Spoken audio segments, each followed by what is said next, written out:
இந்த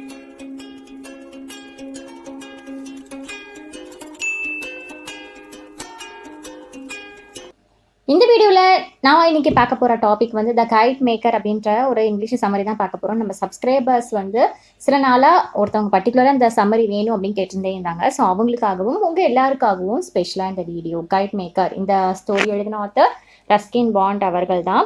ஸோ இந்த story start ஆகுறது நம்ம ஷார்ட் அண்ட் ஸ்வீட்டாக சொல்லிடுறேன், உங்களுக்கு ரொம்ப ஈஸியாகவே புரியும் சரியா. இந்த ஸ்டோரி ஸ்டார்ட் ஆகும்போது அலி அப்படின்ற ஒரு பையன் இருக்கான். ஸோ அவன் வந்து ஒரு சின்ன பையன், அவன் வந்து ஒரு கைட்டை வச்சு விளையாண்டுட்டு இருக்கான். ஸோ அது ஒரு பேனியன் ட்ரீல வந்து ஸ்ட்ரக் ஆயிடுது. ஸோ உடனே என்ன பண்ணுறான் அப்படின்னு பார்த்தா அவனோட கிராண்ட் ஃபாதரான மெஹமூத் அவங்க கிட்ட வந்து ஓடி வரான். அவங்களோட தாத்தா பேர் என்ன, மெஹமூத் அப்படின்றது. ஸோ ஓடி வந்ததுமே அப்போது மெஹமூத் என்ன பண்ணிட்டு இருக்காங்க அப்படின்னா ஒரு ப்ரே பண்ணிட்டு இருக்காங்க, உட்காந்து நல்லா சம்பளம் போட்டு உட்காந்துட்டு நல்லா ப்ரே பண்ணிட்டு இருக்காங்க. ஸோ வந்து சொல்கிறான், இதை மாதிரி தாத்தா என்னோட கைட்டை வந்து அதை பேனியன் ட்ரீல மேலே மாட்டிக்கிச்சு.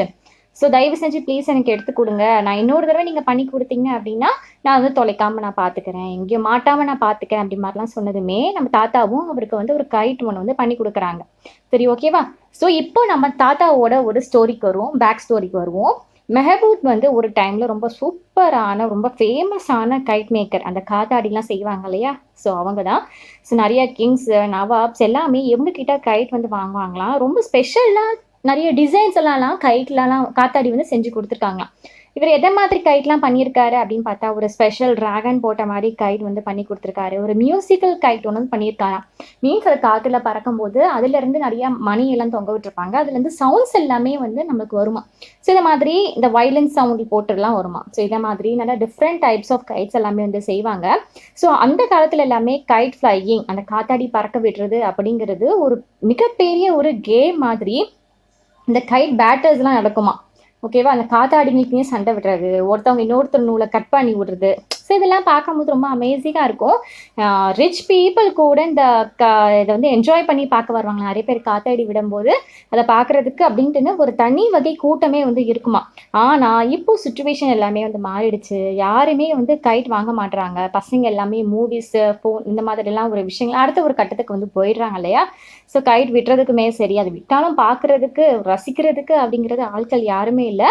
ஏன்னா ஓப்பன் ஸ்பேஸ் அப்படிங்கிறது கூட இப்போ வந்து இல்லை, அந்த வசதியுமே இல்லை. அப்படிங்கும்போது இந்த கைட் விடுறது எல்லாமே வந்து மறைஞ்சே வந்து போயிடுச்சு. ஸோ மெஹமதோட ஷாப் என்ன பண்ணிட்டாங்க அப்படின்னா ஒரு ப்ராஃபிட் வரல அப்படிங்கும்போது ஒரு கடை எடுத்து நடத்துறது அப்படிங்கிறது சாத்தியம் இல்லாத விஷயம் இல்லையா. ஸோ அதனால கடையை வந்து க்ளோஸ் பண்ணிடுறாங்க. யாருமே வந்து இவங்களை வந்து ரெகக்னைஸ் பண்ண மாட்டுறாங்க. என் நெய்வர்ஸ் கூட ஸோ ஒரு கேர் பண்ணி அப்படிங்கிற மாதிரி எதுவுமே வந்து பார்த்துக்கவே மாட்டுறாங்க. இவங்க உண்டாச்சு இப்போ உங்கள் ஃபேமிலி உண்டாச்சு அப்படின்ற மாதிரி தான் வந்து இருக்காங்க. ஸோ நம்ம இதில் என்ன காமிக்கிறதுனா மாடர்ன் லைஃப்பில் மக்கள் எல்லாரும் ரொம்ப பிஸியாக போகிறாங்க. இந்த வேர்ல்டே ஒரு மெட்டீரியலிஸ்டிக் வேர்ல்டாக வருது, ஒரு பணம் சார்ந்த ஒரு நோக்கத்தில் தான் வந்து போயிட்டுருக்கு. ஸோ ஆர்ட்டுக்கு வந்து எந்த ஒரு வேல்யூ அப்படிங்கிறதுமே ரொம்ப கம்மியாயிடுச்சு அப்படின்ற மாதிரிலாம் வந்து சொல்லாங்க. ஓகேவா. இப்போ இந்த தாத்தாக்கு இவருடைய பேரன் அலி மட்டும்தான் இவரோட ஒரே ஹாப்பினஸ்ஸு.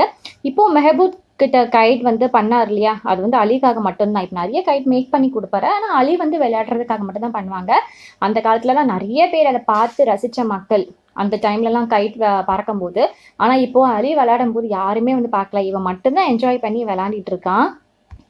ஸோ ஒரு நாள் வந்து அதே மாதிரி அந்த மரத்துக்கடியில் உட்காந்து மெஹபூத் வந்து ப்ரே பண்ணிட்டு இருக்காங்க, பழையசெல்லாம் நினச்சி பார்த்துட்டு இருக்காங்க அந்த காலத்தில் எப்படிலாம் இருந்துச்சு இல்லை அப்படின்ட்டுன்னு.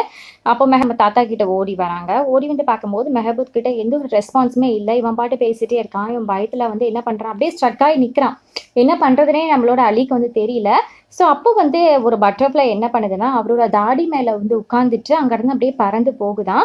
ஸோ இவனுடைய கைட் வந்து மரத்தில் மாட்டியிருந்தது இல்லையா, அதுவுமே கிழிஞ்ச நிலையில் அது வந்து அப்படியே மரத்தை விட்டு ரிலீஸ் ஆகி வானத்தில் வந்து பறக்க வந்து ஸ்டார்ட் ஆகுது.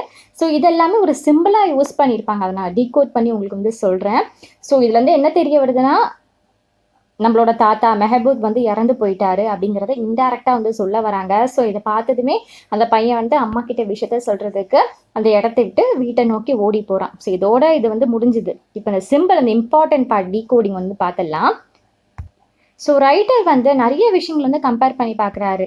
அந்த பேனியன் ட்ரீ இருக்கு இல்லையா, அதை வந்து மெஹபூத் அப்படிங்கிற மாதிரியும், ஏன்னா பேனியன் ட்ரீ அப்படிங்கிறது ரொம்ப ஸ்ட்ராங்கானது, ஓல்டானது, ஒரு எக்ஸ்பீரியன்ஸ் ஃபுல்லாக இருக்குமா. ஓகேவா. அதுக்கப்புறம் அந்த பட்டர்ஃப்ளைலாம் இருக்கு இல்லையா, அந்த தாத்தாவோட கடைசி அந்த தாடி மேலே உட்காந்து போச்சு இல்லையா, இது வந்து சோல் இல்லை லைஃப் சேஞ்ச் மாதிரி கூட நீங்கள் வந்து நினச்சிக்கலாம். ஓகே, சோல் வந்து அப்படியே அவர்கிட்ட இருந்து பறந்து போகிற மாதிரி சிம்பாலிக்காக சொல்லியிருப்பாங்க. அந்த கிழிஞ்சு போன காத்தாடி அது வந்து லைஃப் எண்டிங்கையும் டெத்தையும் வந்து மீன் பண்ணுது, இந்த மாதிரி வந்து சொல்லிக்கலாம்.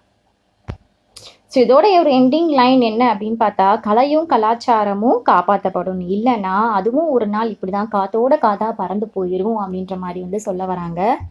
ரொம்ப ஒரு நல்ல கதை இல்லை? ஸோ எனக்கு இந்த கதை வந்து பர்சனலாகவே ரொம்ப பிடிச்சிருந்தது. உங்களுக்கு கதை பிடிச்சது அப்படின்னா ஒரு லைக்கை போட்டுட்டு உங்கள் ஃப்ரெண்ட்ஸோட வாட்ஸ்அப் குரூப் எல்லாமே ஷேர் பண்ணி விடுங்க. கண்டிப்பாக அவங்களுக்கு யூஸ்ஃபுல்லாக இருக்கும். தேங்க்யூ.